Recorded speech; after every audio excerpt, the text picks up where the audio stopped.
In the beginning was the Word, and the Word was with God, and the Word was God. In him was life, and that life was the light of all mankind. The light shines in the darkness, and the darkness has not overcome it.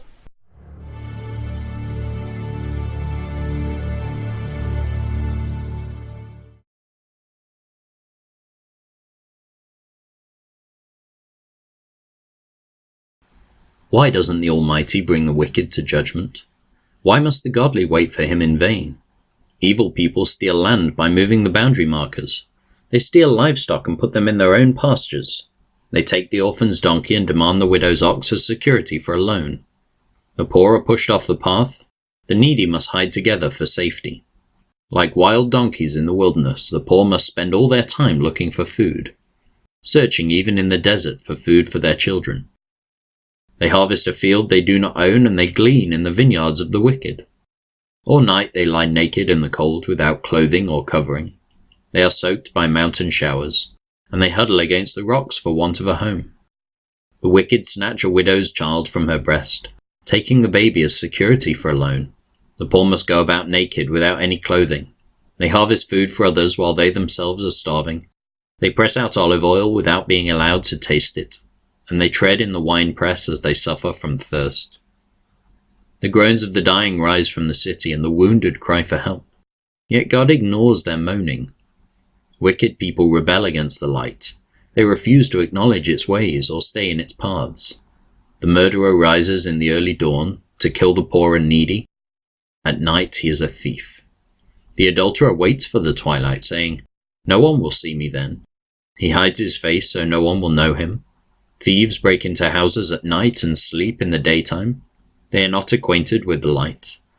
The black night is their morning. They ally themselves with the terrors of the darkness, but they disappear like foam down a river.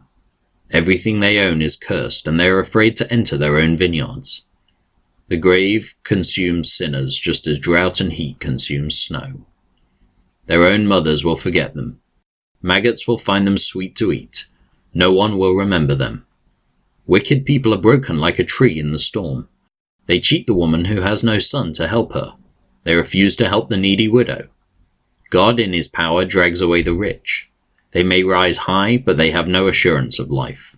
They may be allowed to live in security, but God is always watching them. And though they are great now, in a moment they will be gone like all others, cut off like heads of grain. Can anyone claim otherwise? Who can prove me wrong? Then Bildad the Shuhite replied, God is powerful and dreadful. He enforces peace in the heavens. Who is able to count his heavenly army? Doesn't his light shine on all the earth? How can a mortal be innocent before God? Can anyone born of a woman be pure? God is more glorious than the moon. He shines brighter than the stars. In comparison, people are maggots. We mortals are mere worms. Then Job spoke again. How you have helped the powerless, how you have saved the weak, how you have enlightened my stupidity, what wise advice you have offered. Where have you gotten all these wise sayings, whose spirit speaks through you? The dead tremble, those who live beneath the waters. The underworld is naked in God's presence, the place of destruction is uncovered. God stretches the northern sky over empty space and hangs the earth on nothing. He wraps the rain in his thick clouds, and the clouds don't burst with the weight. He covers the face of the moon, shrouding it with his clouds. He created the horizon when he separated the waters. He set the boundary between day and night. The foundations of heaven tremble. They shudder at his rebuke. By his power the sea grew calm. By his skill he crushed the great sea monster. His spirit made the heavens beautiful, and his power pierced the gliding serpent. These are just the beginning of all that he does, merely a whisper of his power. Who then can comprehend the thunder of his power? Job continued speaking. I vow by the living God, who has taken away my rights, by the Almighty who has embittered my soul, as long as I live, while I have breath from God, my lips will speak no evil, and my tongue will speak no lies. I will never concede that you are right. I will defend my integrity until I die. I will maintain my innocence without wavering.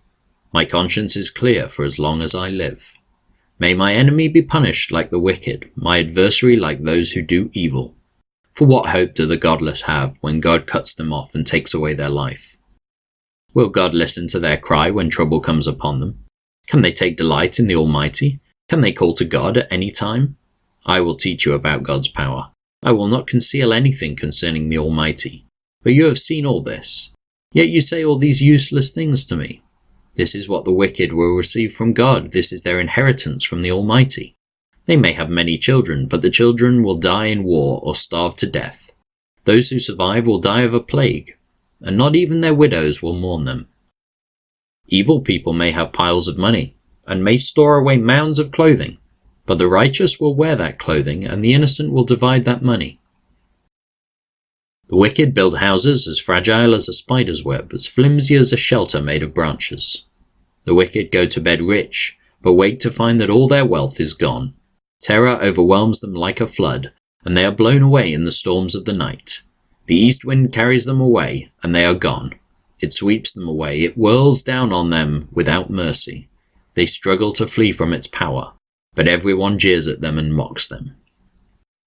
People know where to mine silver and how to refine gold. They know where to dig iron from the earth and how to smelt copper from rock.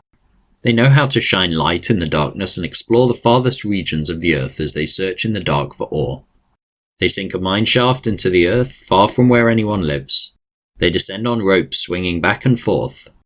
Food is grown on the earth above, but down below the earth is melted as by fire. Here the rocks contain precious lapis lazuli, and the dust contains gold. These are treasures no bird of prey can see, no falcon's eye observe.